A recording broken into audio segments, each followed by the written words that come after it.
My name is Liz Bonney. I run Harvestry by hand. I'm making a video to demonstrate how to use this drop spindle that I designed myself, and my husband helped me make it as well. I've been selling these on through classes that I teach through the Kansas City Textile Arts Center. They've been in the kits that I have made, and then I'm hoping to start selling it kind of more widely soon, but I need to make a video to explain how it works so people can use it.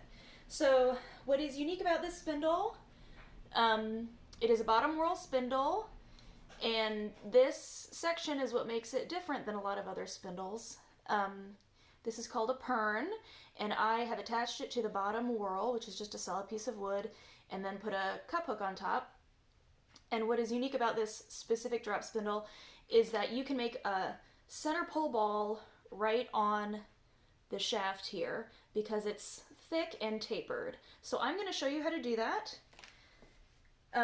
This is not a video that's going to teach you how to use a drop, like all the skills of using a drop spindle. It's more about specifically how to use this spindle for what it has been designed to do.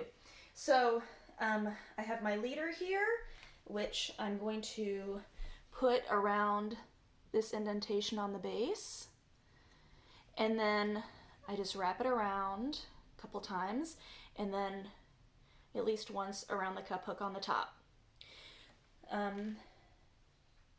Here's my wool. I'm attaching it to my leader, and then I just use it like a regular drop spindle. I'm just going to spin it. I'm spinning it clockwise to start, and then I'm going to get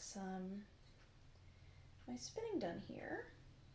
I got this wool out at my local fiber farm, Pinwheel Farms in Lawrence, Kansas, where I live. It's actually, I don't know, couple miles from my house. So anyway, I'm just kind of using this like a normal drop spindle. I have maybe a yard or so of fiber. I'm going to give this a couple extra spins, and then I'm going to release it from the top hook. And what I'm going to do is do some wrapping here on the base with the new yarn. And this is the way that you would wrap, the way you would use a Nasta pinna. So I'll talk about that a little more in a second, but I'm just going to show you what I'm going to do is go around a few times with my leader here, just kind of lining up the yarn, kind of layering one on top of the other. And then once I have something, I don't know, half an inch thick or more, not too particular, I'm going to start by winding the yarn that I spun around this section here where I put the yarn on top of each other. So basically I'm going to be going from the top edge of that chunk to the bottom edge at an angle. I'm going to bring my yarn down to cross, let it go around just a teeny bit on the bottom of that area, and then back up. I hope you can see that. So I start at the top, cross to the bottom of that whole chunk that I created, and then I'm going to cross back up to the top, and then back down as I'm spinning this and letting the yarn go on, and then back up. So I'm just going to keep doing that. When I looked up how to use a Nasta pinna, some of the videos I saw were very particular about the way that each piece of yarn gets kind of layered on top of each other to make this wrap. But I find that as long as I go to the top and then cross to the bottom, keep spinning it in the same direction the whole time. I'm spinning it counterclockwise right now. So yeah, that's the pattern. And what we're doing here is making a center pole ball on the shaft of the spindle itself. So now I probably went too close. I need to unravel a little bit so I can have enough to come back to my top here and have about, what is that, 5 or 6 inches to spin some more. So I did that, and I'm going to just keep spinning. So I'm just going to do this for a little bit. I do a time lapse, but I'm not really familiar with how to do that on my camera. So I'm just going to do this a little bit more. And again, the purpose of this is to make your center pole ball right on your spindle, and then I'll show you how we're going to take it off and then we're going to ply from the center pole ball that we've created on here. So the purpose of this, in my mind, is to show people they don't have to have a ball winder in order to, kind of go from your singles. This is a single here that we're making to your plied yarn. You can kind of get it all done on this spindle. Some people don't like to ply from a center pole ball for a variety of reasons, including they just don't think that, anyway, I'll show you later, but the center of the ball can collapse a little bit, but I think if you wind it properly, it's not too hard to manage that. It should unwind pretty well. And another thing is that when you pull from the center of the center pole ball and from the outside, there is some added and kind of subtracted twist that occurs because of the way the yarn is pulled off the ball, but I have never found it to be that much of a problem, and I never go for perfect yarn, so I don't mind a little bit of imperfection there. So anyway, I made some more yarn, and again, I'm going to just start at the top, go down to the bottom as I'm kind of twisting, go up to the top of that area, go down to the bottom. And over time, it will build up quite a bit. I probably should have prepared a spindle that had a lot on it so we could work with a lot to ply, but we're just going to ply this. So over time, again, this will get big. You could fit quite a bit on here. I started winding in the middle so that if I do want to make a pretty big ball, I have room on the top and the bottom. You don't want to start doing this down here because then your ball might suddenly be at the bottom and then you can't keep wrapping the same way. So I started in the middle of the pern so that we had a room on the top and the bottom for wrapping, because the ball will keep expanding in both directions as it gets larger. This wrapping technique I think was more like what I saw they called a goose egg online. It's just the shape of an egg is what the ball is, as opposed to kind of the type of ball that I usually make on my center pole ball winder, which is flat on the top and the bottom and kind of comes out like this. This is the way this wrapping technique, it's going to be more like a rounded egg on here. So just for the sake of time, I'm going to go ahead and break my yarn there and show you how to do the plying from the center pole ball we've made. So now I have this outside piece of yarn. I'm going to just kind of wrap it again the way we've been wrapping it so far and just hold it in place. And then I'm going to release this, oh goodness, what is it called? Half hitch? I can never remember. I did kind of the kind of loop that you can make bigger and smaller on the bottom here so that I could, release it on the bottom. So I just loosened that loop that I had here. And then I'm going to slide the whole thing off, making sure I hold the end of my yarn that I made here, and then bringing up all of this, even the leader. So this takes a little moving back and forth, but because this is tapered, it should come off. Now when you get to the hook, you do have to kind of finagle it a little bit, just kind of bring it over the top like that, because it might get hooked a little bit there. So now I have this weird funny wad, which if I had made more yarn would look a lot better. But I'm pulling the leader out of the center until I hit the yarn that I spun. Oh, there's the end. Okay, and then here is the other end that was on the outside. All right, so I have the outside part of the ball and the inside part. So I'm going to hold on to the ball and make sure I have both my ends. So now I'm going to, actually I don't have to detach that, do I? Maybe I'll just leave that on there, this one end, because I'm going to need that there in a minute. So again, I'm going to take my leader and I'll show you kind of the sort of knot I do. It's kind of like that to make this sort of a, oh golly, I never know what these things are called. Slip knot? Or another way you can do it, which I saw recently, is you kind of, let's see, you can kind of bring it over the top and then put everything through this loop here, but I'd have to take that out of my hand So again, this is the kind of thing we're going for. And then I move it back down to my notch on the bottom. And now I'm going to be able to make these singles into a 2-ply yarn. So I kept that one end here, so now I'm just going to attach the other end to my leader so that they're both attached. You could just detach both and then tie them on together, but basically you just want both ends attached here to the end of the leader. And now we're going to be spinning, so I spun clockwise before, so to ply them, I'm going to spin them the other way. I'm going to spin them counterclockwise. Spin my spindle counterclockwise.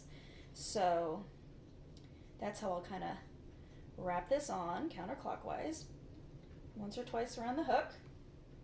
And I don't have to have so much of the leader up here this time because this is going to hopefully easily ply.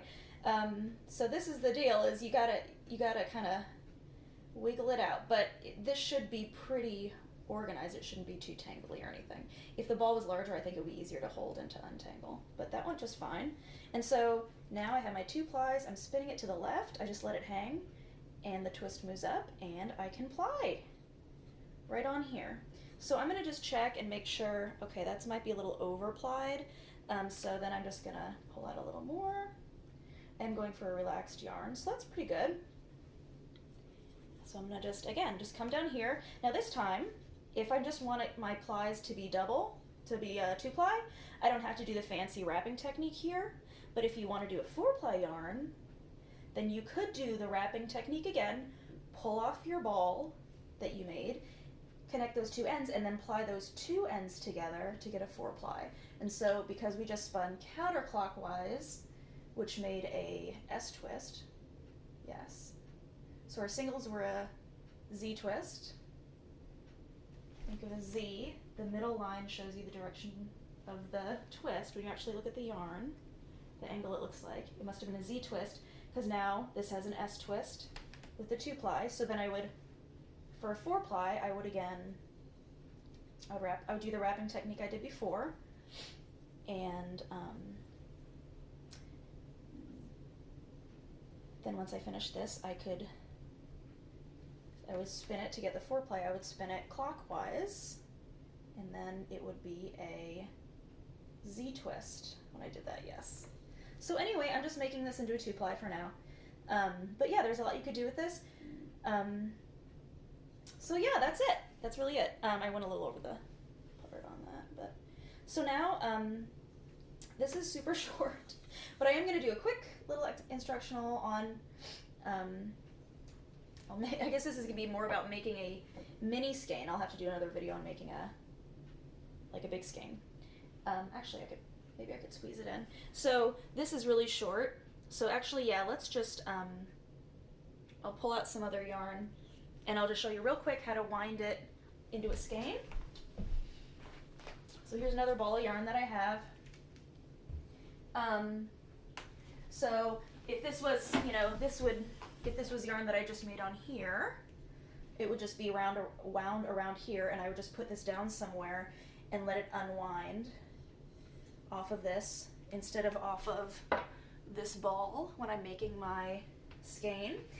And I'm going to first show you how to use a niddy noddy, so my husband made this for me. It's a little bit, it's a couple of shoes, but hopefully it'll stay together.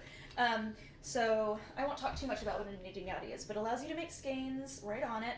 I'm going to just tie, or just, you could hold this into the center, on the center here, the end of the yarn, or I just do kind of I don't know what that is, like when you tie your shoes, just that first part of the knot. And then I'm going to come up here to one side, and then I turn it, I go down, up over this side, I'm kind of turning it, and right now I'm just creating this kind of pattern, this kind of, wrapping that I'm going to follow from here on out. So I'm back to the beginning where I started, so now I just follow this around. And once you get the feel of it, you can do it quickly. And it's really kind of nice motion. So this is making a skein. There are different niddy noddies that are different lengths this way, and that will determine how large your skein is. When I take this skein off and I just let the yarn relax and I measure it, it's about 60 inches around. So you just keep doing this until you're at the end of your ball, which I'm not actually going to do that. So anyway, you follow this pattern again and again and again, and then when you're done, you would break off the yarn, or you would be at the end of your yarn that you had spun. And then I'll show you, I take my both ends, I'm just going to do it with this one end now, and I take this end that I had tied around the middle, I untied it, I'm just going to wrap it around once, and then I'm going to secure it with a knot. And I'm going to kind of leave this open loop loose around the yarn and tie up here. Try that again. And so the idea of making a skein after you spin something, after you ply it or whatever, and you want to finish the yarn, what you're going to do is make this skein so the yarn is organized and nice and loose, and you can then wash it, which I'll explain how to do, in order to set the yarn so that the plies, the yarn kind of grabs onto all the fiber, the fibers grab onto the other ones around themselves, and it becomes a solid piece, which is your strand of yarn. So I'm just going to take extra scrap yarn now and make some ties, and again, just like loose around each of your 4 kind of sides here. I just do 4. 1, 2, 3, 4. Some people do like a figure 8 thing around through their yarn and stuff. I always just do a little loose tie. That could probably be a little tighter, but so I would do 1, 2, 3, 4. Let me just do one more. Well, actually, I'm not going to, because I'm going to show you how to also do it on something else. So now you take it off. When you're all done, you have all 4 sides connected, you take it off, and you have your little loose skein. I'm actually going to unwrap this. Or no, let me get, I guess I'll have to reuse this. Unwrap this and show you another place you can, if you don't have a niddy-noddy, you don't have to have a niddy-noddy, you can do it around a chair back. I'm going to just show you how to do that. So anyway, if you were going to set this yarn, what I do, and I got this basically from Maggie Casey's book, I think it's called Start Spinning. Yes, she also has a great video, which is more, I think, about, the video is more about, Start Spinning video is more about using a spinning wheel, but her book, Start Spinning, has a lot of information about using drop spindles and setting the twist, which is what we're kind of talking about now. So she just takes her yarn and soaks it in warm water with soap in it. I just use Dawn dish soap. So I fill up a bucket just so enough so the yarn can move around kind of loosely with warm water and Dawn dish soap. I just kind of squeeze in a bunch. I don't know, there's no like real science to it. And you let it sit for about 15 minutes, and then you empty that out, and then you fill the bucket with warm water and some vinegar. She says a glug. I just do a glug. Unless there's a lot more, I'll do a couple glugs if it's a lot of yarn. Let that sit 15 minutes and then dump that all out, and then let it sit in regular water, warm water, plain water for 15 more minutes. Empty that out, and then you can snap your yarn. So it's like when you have your, this was the skein still, you just go like this. And that helps kind of balance out all the twisted areas. If there's some over twisted and under twisted sections, they kind of balance each other out. I guess you can do that before you set the twist too, but you kind of do that, and then you just, you can wrap your yarn in a towel to get the excess water out, and then I just hang it up to dry on like a clothing hanger or some other way to dry, air dry. And that's it. So the way I was going to say you can make a skein on a chair back, you want to have a chair back that, this kind of has this lip here, but you want to have kind of a straight chair back, and we're just going to wrap around the back here, or I have some other furniture too that I might do this with, and you can kind of just find an area to kind of tie it off like we did in the middle of the niddy-noddy to kind of start, and then you just go around here over and over and over. And so we're making a loop here. So because there's this edge, I don't want to do this too tight because I am going to have to slide it up and off. So if you have something just with straight sides, that would be best. And you just wrap and wrap and wrap. And then when you're done, you know, I would break this, or this would be the end, do my loose ties here and here. I always try to do 4 ties. If you have a really short piece of yarn like this, well, you probably wouldn't be setting this, but you can just make a little one on your hand, or some people go around, they sit down and they go around like their foot and their knee. You just want a long continuous loop, And then you can also use that as a way to measure how much yarn you have. So you take the skein, and I like to do this.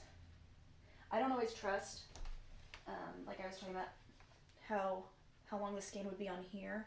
I don't always trust when the skein is under tension, measuring it that way, because wool is can be very stretchy.